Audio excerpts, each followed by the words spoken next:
Today I'm working on a denim backpack. My I saved up all of our old jeans, and I don't usually go to the Goodwill store to get denim because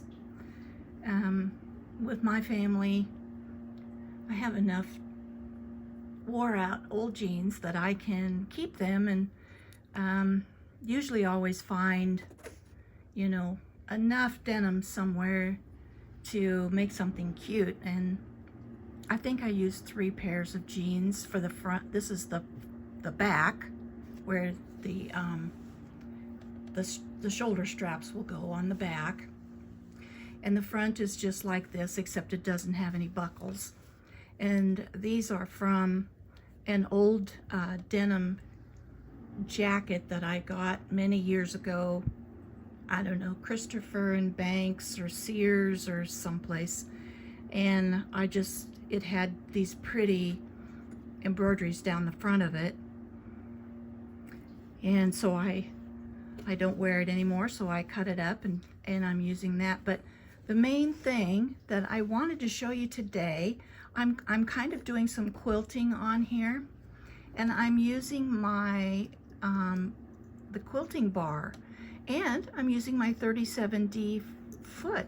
You don't always have to use a 1C or 1D foot or 3. You can use any foot because they all have these holes in the back where this bar goes through. And you know how every once in a while we see on the group that somebody comes on and they say, I was sewing along and a screw fell out of my machine. It's this little screw right here on the back of your foot. It's there in most feet come with one, and it's there to tighten this little bar. So I just tighten it, and I keep this little bar right where I want it. If I loosen it, I can slide the bar this way or that way. The bar can also go on the other direction, although this will be backwards, but you can use it both ways. Nothing says you can't. And I'm quilting in, maybe a little more than 1/2 inch or so, in the way that I decided how much I wanted to quilt in. I used the markings on my stitch plate, but you don't have to. Sometimes you might decide that you want to, it's an odd measurement, or you're top stitching, or you're doing something that you definitely need a different measurement than what would be on your stitch plate. So the way I'm doing this, I'm looking at the right hand side. So this is kind of a big project, so I will stick it in here like this. This one in the middle, this diamond in the middle, I can go all the way around. So I'm going to start right on that seam that goes down the middle here.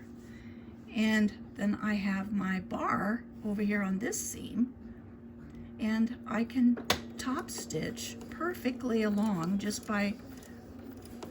or quilt just by following my seam line.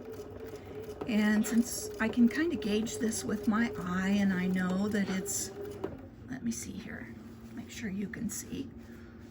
I know that it's a little more than 1/2 inch or so. So I'm going to stop before I go too far and check. So let's check it, and let's see if I can do this without banging you guys around. So see, I have about, I don't know, 2 more stitches, and then I can turn the corner. So I'll go 1, 2, and turn the corner. Let me get this around here where you can see again. This is kind of a big project. This is going to be a very big backpack. It's just kind of a put together.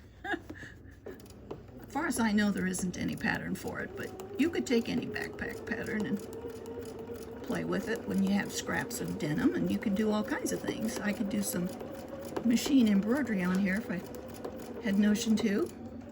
Okay, this time I'm going to come to the seam, and then I'm going to turn, because I want this to kind of matchy-matchy. And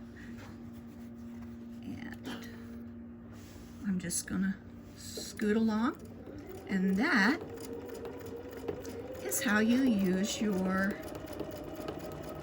guide bar that will fit on pretty much any of your feet. And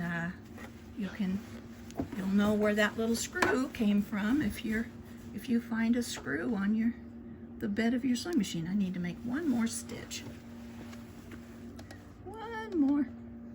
And when I come around to the beginning, I'll backstitch just a little bit, but I'll do it so it's kind of hidden.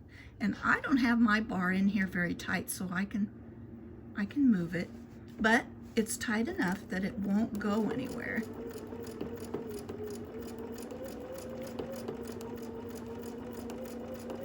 So we'll come right up.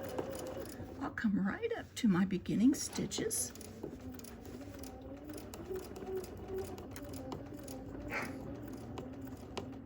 Turn, and I'll drive over one or two stitches. See how accurate that is? It's just perfect. And then I'll backstitch. And that's all I need to do. And I've quilted part of my denim backpack.